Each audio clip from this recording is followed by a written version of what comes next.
नमस्कार, मैं चुनचुन कुमार। स्वागत है झारखंडी हिंदी न्यूज पर। चलिए जानते हैं आज की छोटी बड़ी सभी महत्वपूर्ण खबरों को। कोरोना के चलते झारखंड में अलर्ट। स्वास्थ्य विभाग ने सभी जिलों में जांच बढ़ाने का दिया निर्देश। झारखंड में कोरोना के चलते सतर्कता के बीच स्वास्थ्य सचिव के सोन ने जिलों में कोरोना की धीमी रफ्तार पर आपत्ति जताई है। इसको लेकर उन्होंने राज्य के सभी उपायुक्तों को पत्र लिखकर जांच बढ़ाने का निर्देश दिया है। अपने पत्र में उन्होंने कहा कि कई राज्यों में कोरोना के मामलों में वृद्धि देखी जा रही है। राज्य के ताजा आंकड़ों में भी संक्रमण के मामलों में दिन ब दिन वृद्धि दर्ज की जा रही है। बावजूद इसके जिलों में जाँच की रफ्तार काफी धीमी है। उन्होंने लिखा कि इसको लेकर कई बार अवगत कराया गया है। यह गंभीर मामला है। इसे देखते हुए जिलों में सैंपल कलेक्शन की संख्या बढ़ाई जाए। कोरोना प्रभावित राज्यों से आने वाले लोगों के साथ साथ जिस किसी में भी लक्षण दिखते हो उनकी जांच जरूर कराई जाए। साथ ही संक्रमित लोगों के कॉन्टैक्ट ट्रेसिंग के बाद उसकी जांच निर्धारित समय सीमा में कराई जाए। आपका 100 यूनिट तक बिजली बिल माफ, सरकार लेने जा रही बड़ा फैसला। मुख्यमंत्री ने सदन को आश्वस्त किया कि 100 यूनिट तक बिजली बिल माफ करने की कार्रवाई शीघ्र पूरी कर ली जाएगी। इसे लेकर ऊर्जा विभाग से रिपोर्ट मांगी गई है। मुख्यमंत्री ने कहा कि बिजली बिल की समस्या उनके संज्ञान में भी है। आम लोगों के हित में उन्हें राहत देने का निर्णय सरकार शीघ्र लेगी। इसके पहले विधायक स्टीफन मरांडी ने बिजली बिल माफ करने की मांग उठाते हुए कहा कि इससे लोगों को बड़ी राहत मिलेगी। भूख हड़ताल पर बैठे लंबोदर महतो। विधानसभा परिसर में शुक्रवार को भूख हड़ताल पर बैठे आजसू पार्टी के गोमिया विधायक डॉक्टर लंबोदर महतो को स्पीकर के निर्देश पर मंत्री चंपई सोरेन व विधायक बिरंची नारायण ने मनाया और उसे लेकर सदन में पहुंचे। विधायक लंबोदर महतो ने सदन में दिए गए आश्वासन का अनुपालन नहीं होने, सदन की अवमानना करने, सरकार के पदाधिकारियों के उदासीन, संवेदनहीन, लापरवाह व हठकर्मी होने का आरोप लगाकर विधानसभा परिसर में शुक्रवार को भूख हड़ताल शुरू की थी। अल्पसूचित प्रश्न के दौरान बिरंची नारायण ने आसन का ध्यान आकृष्ट कराया कि अपने सदस्य लंबोदर महतो भूख हड़ताल पर बैठे हुए हैं। इसके बाद ही स्पीकर ने चंपई सोरेन व विधायक बिरंची नारायण को निर्देश दिया कि वे उन्हें मनाकर सदन में लाएं। स्वास्थ्य पर सदन में गंभीर दिखी सरकार। पीएचसी सीएचसी को किया जाएगा सुदृढ़। राज्य सरकार ने स्वास्थ्य सेवाओं में सुधार के प्रति अपनी जवाबदेही को स्वीकारते हुए इससे जुड़ी आधारभूत संरचना को दुरुस्त करने का भरोसा सदन को दिलाया है। शुक्रवार को झारखंड विधानसभा में स्वास्थ्य विभाग से जुड़े सवालों के जवाब के दौरान स्वास्थ्य मंत्री बन्ना गुप्ता ने इस दिशा में सरकार के स्तर से किए जा रहे प्रयासों की जानकारी दी। उन्होंने विशेष तौर पर प्राथमिक स्वास्थ्य केंद्र यानी पीएचसी व सामुदायिक स्वास्थ्य केंद्र यानी सीएचसी को मजबूत बनाने की दिशा में किए जा रहे प्रयासों की जानकारी सदन से साझा की। बघमारा के विधायक ढुल्लू महतो ने धनबाद के तरगा में 2 वर्षों से बंद पड़े सीएचसी के निर्माण का मामला उठाया तो मंत्री बन्ना गुप्ता ने कहा कि सरकार इससे आगे की सोच रही है। सरकार वहां सीएचसी नहीं उसे अपग्रेड कर ट्रामा सेंटर बनाएगी।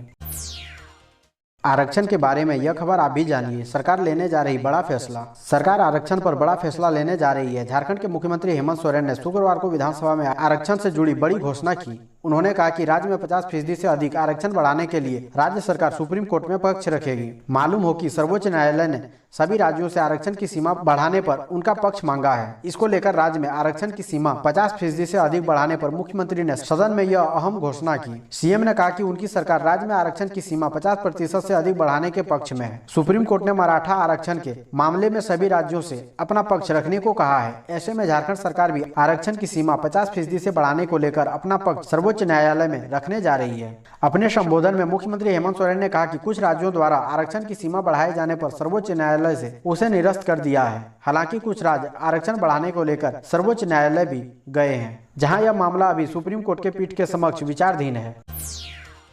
मास्क नहीं पहनने वाले सदस्यों से वसूला जाए जुर्माना। विधानसभा में बीजेपी विधायक ने उठाई मांग, कहा अच्छा मैसेज जाएगा। मास्क नहीं पहनने से रांची में एक दिन में 4 लाख रुपए से अधिक की जुर्माना वसूली पर बीजेपी विधायक ने कटाक्ष किया है। झारखंड विधानसभा बजट सत्र के 14वें दिन बीजेपी विधायक सीपी सिंह ने इस मुद्दे को उठाया। उन्होंने कहा कि कोरोना संक्रमण के बढ़ते खतरे के बीच मास्क नहीं पहनने वाले गरीबों से रांची में एक दिन में 4 लाख रुपए से अधिक की जुर्माना वसूली गई। उन्होंने कहा कि यह बड़े ही दुर्भाग्य की बात है कि कानून बनाने वाले लोग ही मास्क नहीं पहन रहे हैं और पुलिस सड़कों पर गरीबों से पैसा वसूलने का काम कर रही है। बीजेपी विधायक ने मांग की है कि मास्क नहीं पहनने वाले सभी सदस्यों से जुर्माना वसूला जाए। इससे अच्छा मैसेज जाएगा।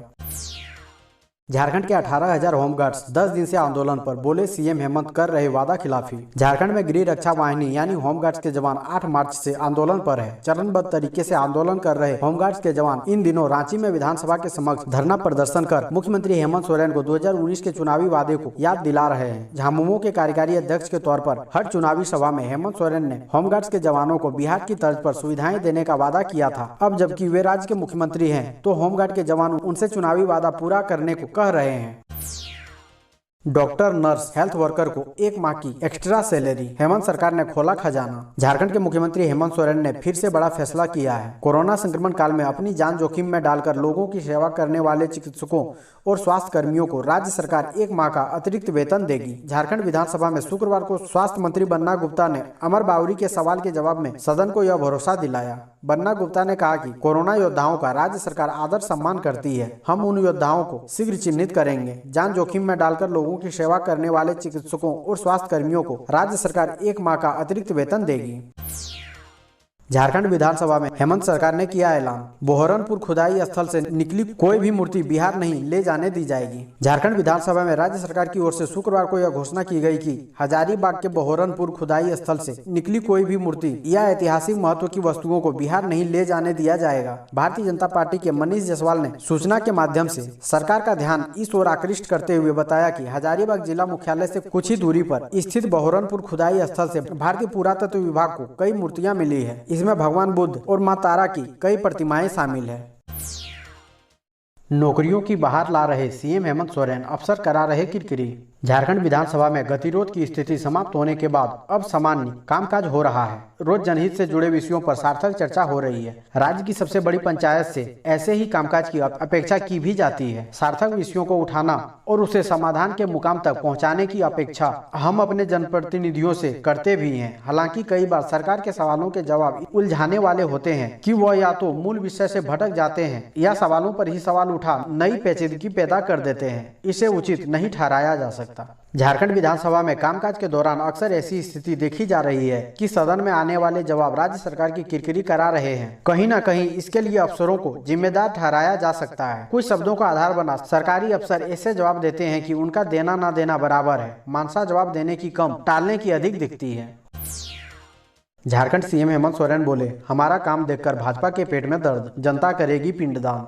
झारखंड के मुख्यमंत्री हेमंत सोरेन शुक्रवार को विधानसभा में पूरे तेवर में दिखे। विभिन्न विभागों की अनुदान मांगों पर चर्चा के बाद सरकार के जवाब के क्रम में उन्होंने नाम लिए बिना भाजपा पर जोरदार हमला किया। उन्होंने भाजपा की पिछली सरकार को भ्रष्टाचारी, नालायक, सभी कुछ बना दिया। उन्होंने कहा कि पिछली सरकार ने राज्य को बद से बदतर बना दिया। अब जनता उनका शीघ्र पिंडदान भी करेगी। मुख्यमंत्री ने भ्रष्टाचार पर पूर्व मंत्री सीपी सिंह, भानु प्रताप शाही तथा रणधीर सिंह पर भी जबरदस्त हमला बोला। कहा कि दवा घोटाले के आरोपी स्वास्थ्य पर हमें सुझाव दे रहे हैं। डोभा में घोटाला करने वाले खेती किसानों पर बोल रहे हैं। कहा कि तत्कालीन नगर विकास मंत्री के रूप में सीपी सिंह ने न केवल पानी की तरह पैसा बहाया बल्कि शहर को बर्बाद कर दिया। टाइम स्क्वायर के नाम पर मोहराबादी मैदान को बर्बाद कर दिया। नालायकों ने 40 करोड़ से पार्किंग बनाई जिसमें 60 गाड़ी भी नहीं आ रहे हैं। उन्होंने कहा कि रांची के कचहरी चौक से लालपुर तक फ्लाईओवर बनाने के नाम पर 400 करोड़ रुपए लूटने वाले थे। उन्होंने जब इसकी समीक्षा की तो पता चला कि सड़क के दोनों ओर 10-10 फीट अतिक्रमण है। सरकार उस सड़क को 4 लेन बनाना चाहती है तो उस पर महज 70 से 80 करोड़ ही खर्च हो रहे हैं। मुख्यमंत्री ने कहा कि पिछली सरकार ने उद्योग के नाम पर जमीन की लूट मचा रखी थी। उनकी सरकार समीक्षा कर रही है। उद्योगों से जमीन वापस ली जा रही है।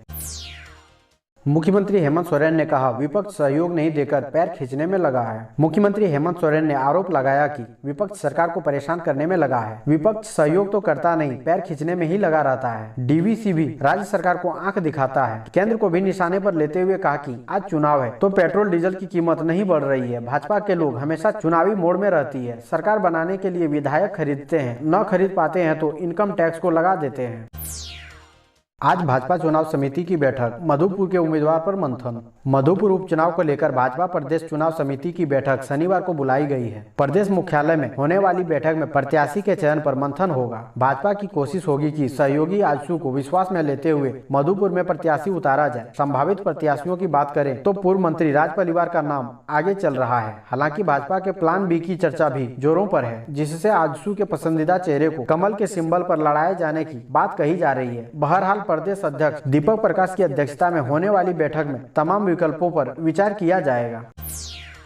देवघर प्लास्टिक पार्क झारखंड के लिए सौगात, निवेशकों के लिए प्रोत्साहन बहाल रखे राज्य सरकार। राज्यसभा सदस्य महेश पोद्दार ने कहा कि देवघर का निर्माणाधीन प्लास्टिक पार्क राज्य के लिए एक सौगात हो सकता है। उन्होंने उम्मीद जताई कि केंद्र की नरेंद्र मोदी सरकार द्वारा मिल रहे सहयोग समर्थन का लाभ उठाते हुए राज्य की वर्तमान सरकार इसमें निवेश रोजगार बढ़ाने की दिशा में प्रयास करेगी। साथ ही पूर्ववर्ती रघुवर दास सरकार द्वारा निवेशकों के लिए घोषित सुविधाओं और प्रोत्साहनों को बहाल रखेगी। महेश पोद्दार ने शुक्रवार को तारांकित प्रश्न के माध्यम से देवघर प्लास्टिक पार्क का मामला सदन में रखा। जवाब में रसायन एवं उर्वरक मंत्री डीवी सदानंद गौड़ा ने बताया कि देवघर में प्लास्टिक पार्क 107 बिक्री योग्य भूखंडों के साथ 93 एकड़ के क्षेत्र में स्थापना की प्रक्रिया में है। भारत सरकार से 33.66 करोड़ रुपए की अनुदान सहायता के साथ इसकी कुल अनुमोदित परियोजना लागत 67.33 करोड़ रुपए है। पूरी तरह से चालू होने के बाद पार्क में लगभग 6,500 प्रत्यक्ष और अप्रत्यक्ष रोजगारों के अवसर पैदा होंगे।